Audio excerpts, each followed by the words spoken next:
conforme anunciado, teremos agora uma videoaula sobre uma das principais correntes da filosofia helenística, a saber, o epicurismo.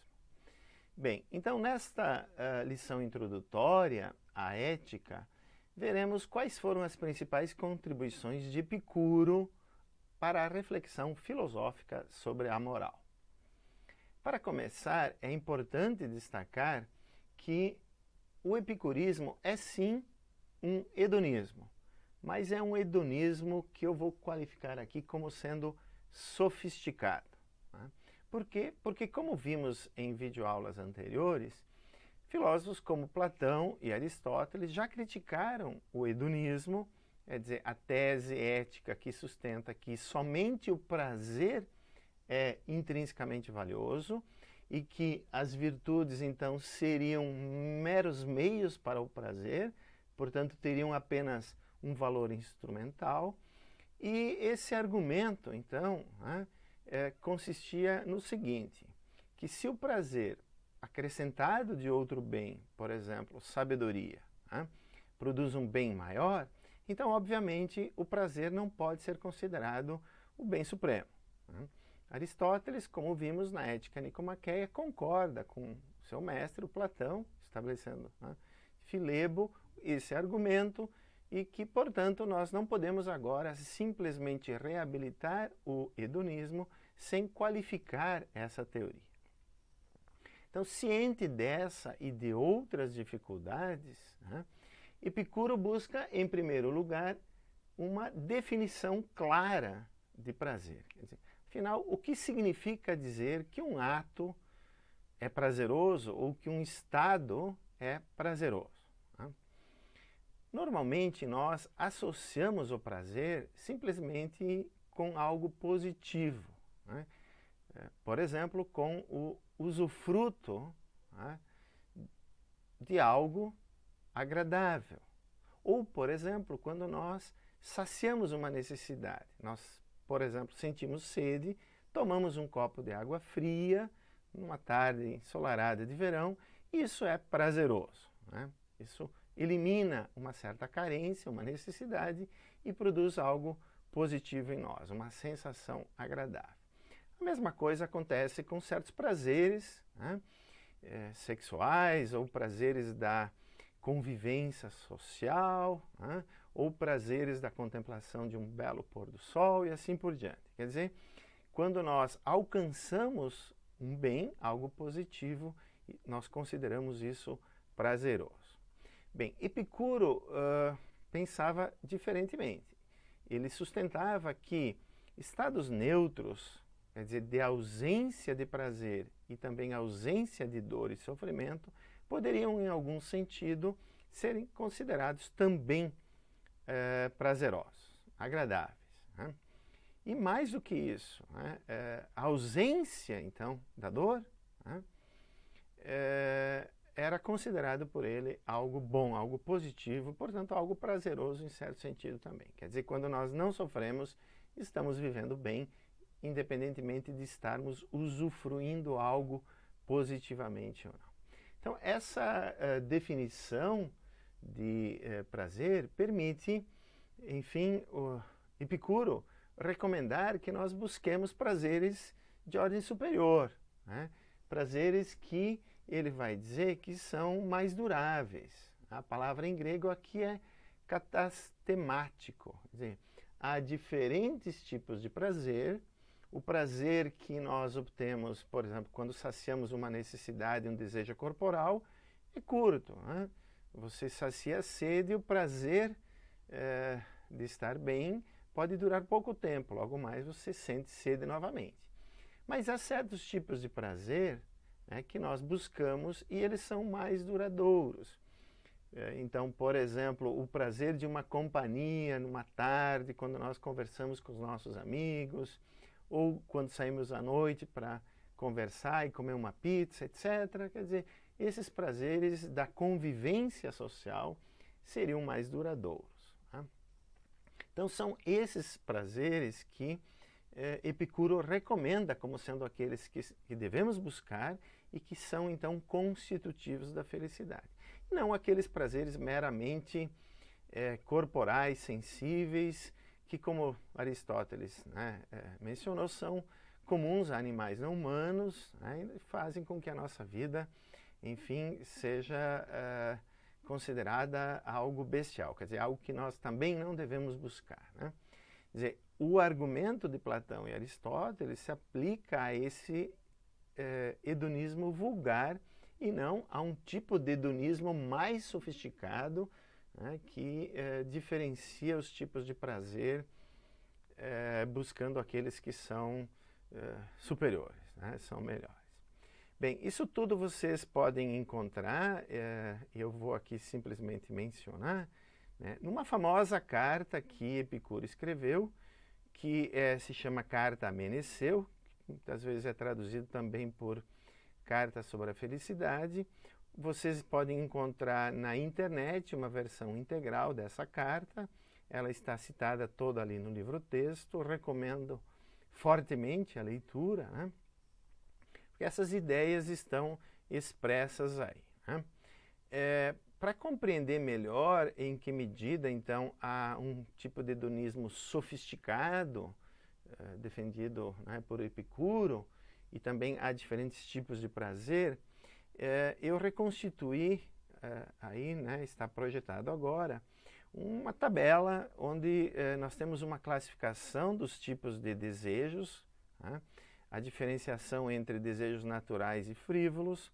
A recomendação de Epicuro, então, é que nós busquemos aqueles desejos cuja satisfação é necessária para vivermos bem e que nós nos abstemos, né, de buscar a realização de desejos artificiais ou até mesmo aqueles que são irrealizáveis. E tem ali também uma identificação, né, dos bens eventualmente vinculados a cada um desses tipos de desejos. Bom, não há maior dificuldade em compreender, né, esse quadro. Também a leitura da carta a Meneceu é altamente recomendável, ela é simples, né, compreensível.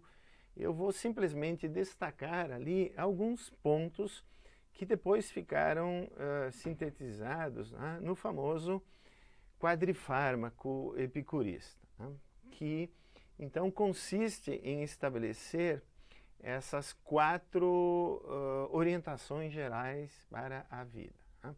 Uma delas é: não temos deuses, né. Epicuro provavelmente era um materialista, sofreu a influência de Demócrito, né, não acreditava na existência dos deuses, mas também não negava, dizia que se eles existem, eles são por si só felizes, eles não têm necessidades, eles não se preocupam com o destino humano, né? Então nós também não temos que temê-los. Da mesma maneira, nós não devemos temer a morte, que é algo que eu já vou comentar um pouco mais.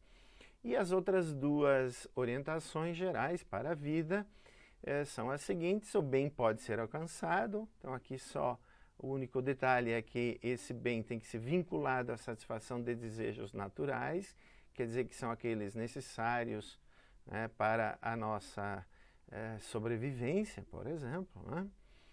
E o mal pode ser suportado, quer dizer, a vida desejável é sim uma vida prazerosa, né?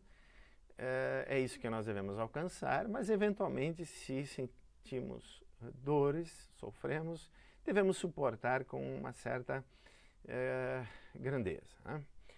Bem, essas 4 orientações gerais do quadrifármaco, né, elas têm como finalidade, então, buscar e alcançar uma vida prazerosa. Nesse sentido, o Epicuro é sim um hedonista sofisticado.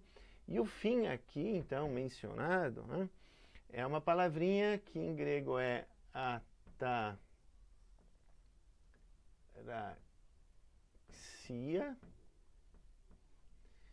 que nós já vimos, né, significa uma certa tranquilidade da alma, né, da psique, uma tranquilidade mental, também nós poderíamos falar. Os estoicos pensam um pouco diferente, então aqui eu já vou introduzindo, né, uma diferenciação que a gente vai explorar na próxima videoaula, a ataraxia para os estoicos, na verdade, era um certo controle das paixões, né? E a transformação da nossa psique, da nossa mente, em algo imperturbável, né? Então, por isso que aqui, talvez, no caso do epicurismo, seja de fato melhor traduzir ataraxia por uma tranquilidade da alma quando nós vivemos de forma prazerosa, né? Quando há ausência de dor e sofrimento, né? De novo, aqui as virtudes são cultiváveis para o Epicuro, mas elas então são instrumentais para alcançar a ataraxia. Quer dizer, buscar ser prudente, buscar a sabedoria, a coragem, justiça, etc. São meios para que a gente atinja a tranquilidade da nossa mente, né? Da nossa psique. Bem, e essa tranquilidade a gente pode então perceber também, por exemplo, nas recomendações práticas, né, de orientação, de fato, né, buscando aplicar o epicurismo na nossa vida, como por exemplo na prescrição não temas a morte. Então aqui eu gostaria de reforçar simplesmente, né, esse ponto que é específico da argumentação filosófica. Isso eu venho salientando desde a primeira, segunda videoaula, né? O Epicuro sustenta, e vocês podem inferir isso da leitura da Carta sobre a Felicidade, né? A Carta a Meneceu, que nós não devemos temer a morte, né? Porque há uma certa forma de ver, digamos, a morte, né, que mostra que ela não é algo que é terrível e que, enfim, não deve afetar a nossa ataraxia, a nossa tranquilidade da alma. E isso pode, né, a principal razão para o Epicuro pode ser colocada na forma de um argumento canônico, quer dizer, com uma premissa maior, uma premissa menor e uma conclusão, que é o que eu venho insistindo, né, que é a forma típica de uma argumentação filosófica. Então, na Carta a Meneceu, Epicuro estabelece como uma premissa maior a seguinte tese: quando existimos, a morte não está presente, né? Então isso parece também óbvio, né? Evidente, auto-evidente. Enquanto nós estamos existindo, estamos vivos, a morte não está presente. Então essa seria a premissa maior. Perguntem se ela é verdadeira, né? A premissa menor é a seguinte: quando a morte está presente, nós já não existimos, né? Então essa é uma premissa menor. Quer dizer, quando a morte tomou conta do nosso corpo, nós de alguma forma, né, em algum sentido, não existimos, né? A conclusão então é que a morte nada é para nós.